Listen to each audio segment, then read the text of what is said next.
Tower defense games have been on Roblox for longer than some of you watching this video have even been alive. There are some real gems that probably haven't seen more than 100 concurrent players in like the past 5 years, and tower defense games as a whole have been around for longer than I have. I mean, there are some games that genuinely belong in a museum. However, the mainstream tower defense games on Roblox are now dominated by the anime genre, and the vast majority of them, Now, for those who are completely unfamiliar, tower defense games are actually pretty simple. There's a track, there's waves of enemies that come down the track, and you place your own units down to stop them. Very, very simple. Even a toddler can understand how the game works. Now, I'd like to say that it's become somewhat of a trend to make a tower defense game, slap the word anime on it, make everyone's favorite units broken as fuck, and then cash out the bag. You fat, stinking, and you ugly. Okay. You fat, you stink, and you ugly, and you broke, monkey. And for the past couple of years, this is all that the space has been. People do the same exact thing every time. Of course though, there is one day that is responsible for everything. The Shibuya incident of the anime tower defense scene, the day that Anime Adventures got DMCA'd. Now, if you don't know what happened, Anime Adventures back then was the biggest anime tower defense game on the platform. It never broke 100k, but back then, that's as big as the genre was. They got DMCA'd by a Roblox game who got the rights to My Hero Academia, and at that point they found themselves in legal trouble, so they had to take the entire game down. I'm telling you, this was quite literally doomsday for anyone who played Anime Adventures. As I said before, Anime Adventures was easily the most popular anime-based tower defense game, as ASTD had lost most of its player base by that point.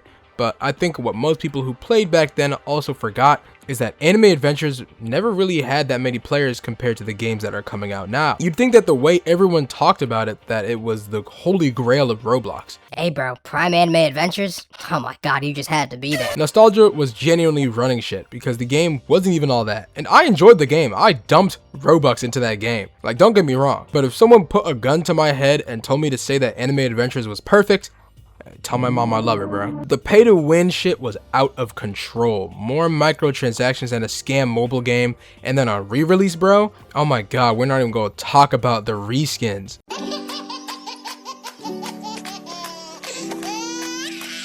But anyways, yes.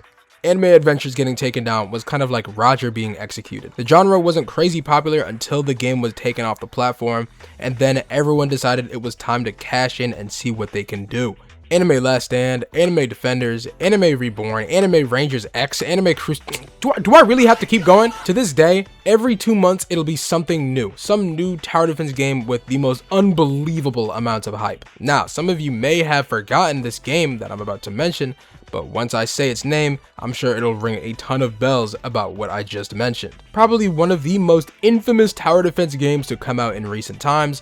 Let's talk about what happened with Anime Clash. In short, this game turned out to be nothing more than a complete disaster for everyone involved, especially the owners of the game. Man, when I tell you that I have never seen a game will have a worse fallout, I genuinely mean it. Firstly, this shit was hyped to all hell. I even made a video on it, the next Anime Adventures. Get that shit out of here, man. It was hot garbage. It was supposed to be a wave defense game, slightly different from tower defense.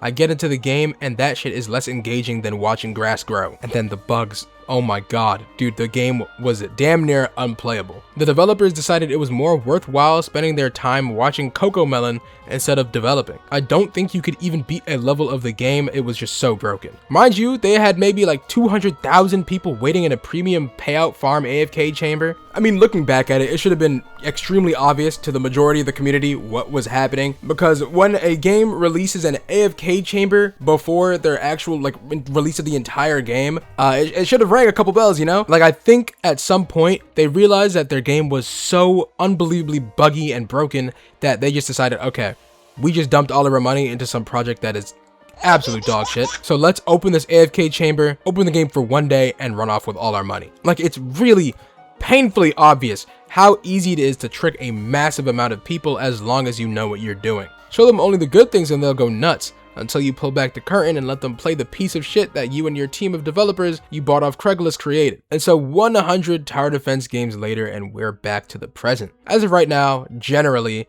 the genre is most certainly not doing as well as before, and that's for multiple reasons. But let me just talk about the one tower defense game that I think probably has the best chance of living past just being a trend, and that game is Anime Vanguards. I've talked about their game more than enough, so I won't go into too much detail, but to sum it up, Anime Vanguards is probably one of the most highest effort anime TD games that has come out. A lot of the developers there actually enjoy tower defense games, and so they're not like completely blinded by greed while they make their game, which in turn makes the experience a lot more digestible and long lasting. Obviously the game isn't perfect when it comes to, like monetization, but shit, everybody loves money. We all gotta eat somehow. There's also these models which are crazy. I will admit, this is fucking insane. I don't know why we're making Roblox models with, giant tits, but that's besides the point. But the real question is, why is Anime Vanguard surviving while every other game that comes out ends up dying? And I can tell you right now, the difference is just passion. A passion that makes you see shit through. Instead of releasing a dogshit update that nobody wants to touch and giving up after you realize that everyone is clowning on you, you pick your pants up, take the L like a champ, and hop back in studio to fix your mistakes. There are way too many games that don't understand how delicate this shit really can be. Having passion for your game protects it in various ways. One of those ways being its longevity. Let's say I'm about to have a JJK update for my game, and we'll call this game Anime Super Simulator Tower Defense. I plan to add Sukuna and Gojo to the game because they're two of the most glazed characters to ever exist. Surely the players will go crazy. Now before I add 100 VFX particles that will probably blow up a 10-year-old's iPad, I have a decision to make. Do I actually care about what the units do? Is it okay to make the units broken beyond belief because everyone loves them, even if this will have lasting effects on the game? Now I'm sure a couple units from some TD games come to mind from that scenario, and that would be describing power creep. He was a serial killer who bragged about killing people, and he professed and confessed to be a demon. Power creep happens when eventually, as the game gets older, the power level of things being released rises and rises because no one's going to be using anything from an old update if those old units can't keep up with the new ones. Why use shitfart character from update 1 when you can use awesome ultimate man from update 25 who one-shots the entire map on 1 second cooldown? Power creep is an extremely common issue with tower defense games because they need to make units from newer updates stronger than the old ones to keep players happy. But in turn, it just makes the damage numbers worse and alienates anyone who's coming into the game for the first time. Let's take Anime Last Stand for example. What am I looking at?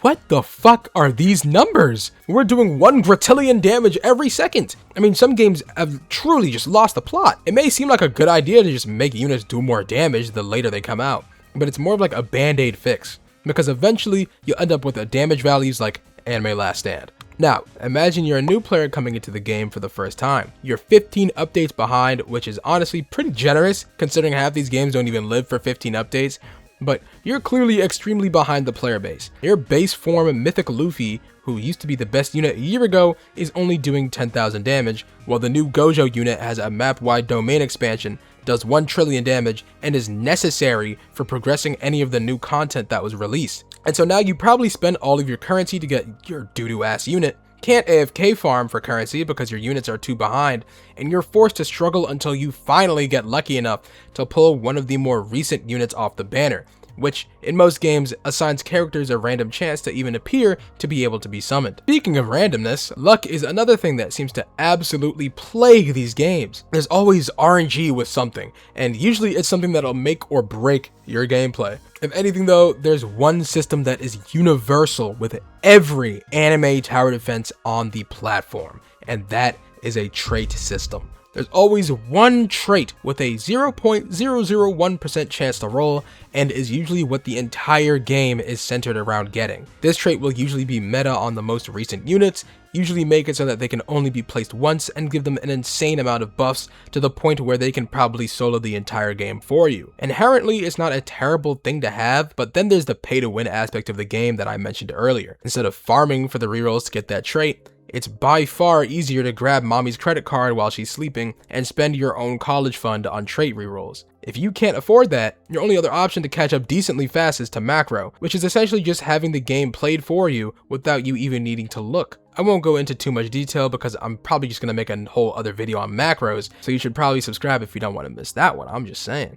But they've genuinely ruined tower defense games. Alright, so let's say, after spending 100,000 Robux for rerolls, or leaving your computer on to macro the game for a month straight, you finally have the rarest trait in the game on the best units in the game.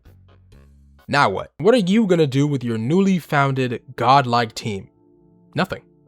There is no endgame designed for you. This is probably the biggest issue in all tower defense games, including anime vanguards. Admittedly, I haven't played in a while, so this may have changed, but this was the biggest thing and the biggest problem that I found after, catching up to everyone else. After obtaining everything, getting on the leaderboards to get extremely exclusive rewards, doing the tournaments every week, and grinding up thousands of rerolls on top of your fully 0.1% trait team, there's nothing to do. There are modes that challenge you more than usual, but half the time, a team full of units with the best traits is enough. There isn't anything that actually poses a threat anymore, and you're kind of just sitting there waiting to complete the next thing an update throws at you. Once you reach this state of the game, there's only one thing left for you to do.